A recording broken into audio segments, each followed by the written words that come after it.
CBSE class 12 chemistry हमारा chapter है amines और हम अगला क्वेश्चन करते हैं। उसमें अगला क्वेश्चन है question number 11, write equations of Gabriel phthalimides reaction और दूसरा है हॉफमैन ब्रोमोमाइड रिएक्शन।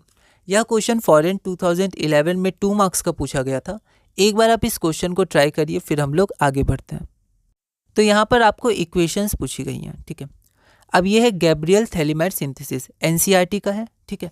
तो यहाँ पर इक्वेशन पूछी गई, तो इक्वेशन में जनरली हम लोग कोई वेरिएबल जैसे आर पुट कर सकते हैं, ठीक है। जैसे यहाँ पर C2H5Br, यहाँ पर आप आर पुट कर सकते हैं, जैसे एनसीईआरटी में एक इक्वेशन दी हुई है, ठीक है। और अगर आप आर की कोई पर्टिकुलर वैल्यू पुट करिएगा तो वो आपका एग्जाम्पल हो जाएगा या कोई पर्टिकुलर रिएक्शन हो जाएगा। तो यहाँ इक्वेशन पूछी गई है तो आप आर भी यहाँ पुट करके लिख सकते हैं जैसे एनसीईआरटी में दिया हुआ है, और नहीं तो आप ये रिएक्शन भी लिख सकते हैं, कोई आर की वैल्यू पुट कर सकते हैं। तो आप देख लीजिएगा कि भाई हम इक्वेशन का टर्म का बेसिक मतलब क्या है, वेरिएबल के साथ या फिर एक एक्सप्रेशन के साथ, ठीक है। पर अगर आप लिखना चाहें तो आप यहाँ इक्वेशन के फॉर्म में तो आर लिख दीजिएगा, मैंने यहाँ पर एग्जाम्पल सहित लिख दिया है, ठीक है।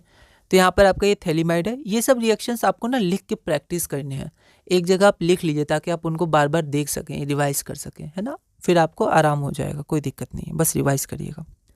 तो ये आपका थैलीमाइड हो गया। एल्कोहलिक KOH के संग यहाँ N-, ये क्या है, बेसिक होता है, तो यहाँ माइनस, ये एसिडिक हो जाएगा, माइनस है ना, ये कंजुगेशन में भी जाएगा, तो यहाँ पर K+ आ जाएगा। उसके बाद यहाँ पर ये C2H5Br, ठीक है। तो यहाँ पर ये अटैक होगा, मतलब ये C2H5Br है, तो C2H5Br से आपका पहले बन जाएगा N और C2H5, यहाँ पर आपका यहाँ अटैक करके इसको ये हटा देगा, है ना। तो यहाँ पर आपका C2H5 ये अपने पास ले लेगा, ठीक है। और उसके बाद H2O के संग एल्कलाइन मीडियम में आपका ये COOH और COH बन जाएगा और इसका आपका अमीन बन जाएगा 1 डिग्री, ठीक है। तो थैलीमाइड सिंथेसिस होता है, गैब्रियल थैलीमाइड सिंथेसिस। और अगला है हॉफमैन ब्रोमोमाइड रिएक्शन। तो क्वेश्चन नंबर 10 में आपका इक्वेशन नहीं पूछा था, पर यहाँ इक्वेशन पूछा है, तो जैसे मैंने वहाँ बोला था आप वहाँ पर आर पुट कर सकते हैं जैसे एनसीईआरटी में दिया हुआ है, ठीक है। तो इसको आप देख लीजिएगा। अगला क्वेश्चन है हमारा question number 12, amides can be converted into amines by the reaction named. 4 option है। यह क्वेश्चन CBSE 2023 में 1 मार्क का पूछा गया था। एक बार आप इस क्वेश्चन को ट्राई करिए, फिर हम लोग आगे बढ़ते हैं। तो यहाँ पर अमाइड्स है। अमाइड हमारा ग्रुप क्या होता है, C+O NH2 और यहाँ पर एक होता है, मान लेते हैं R। तो ये जो ग्रुप है इसको हम लोग एमाइड बोलते हैं, ठीक है। तो एमाइड जो अमीन में कन्वर्ट होता है वो आपका हॉफमैन डिग्रेडेशन या हॉफमैन ब्रोमोमाइड डिग्रेडेशन रिएक्शन से होता है, ठीक है।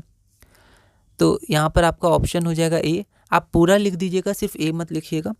Amides can be converted into amines by the reaction named Hofmann degradation, और इसमें एक कार्बन कम बचा है, मतलब अमाइड वाला कार्बन आपका अमीन में नहीं जाएगा, ठीक है।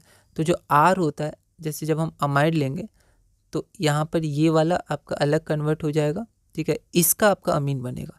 तो अमाइड में जितने कार्बन होते हैं उससे एक कार्बन कम आपका बनता है, ठीक है।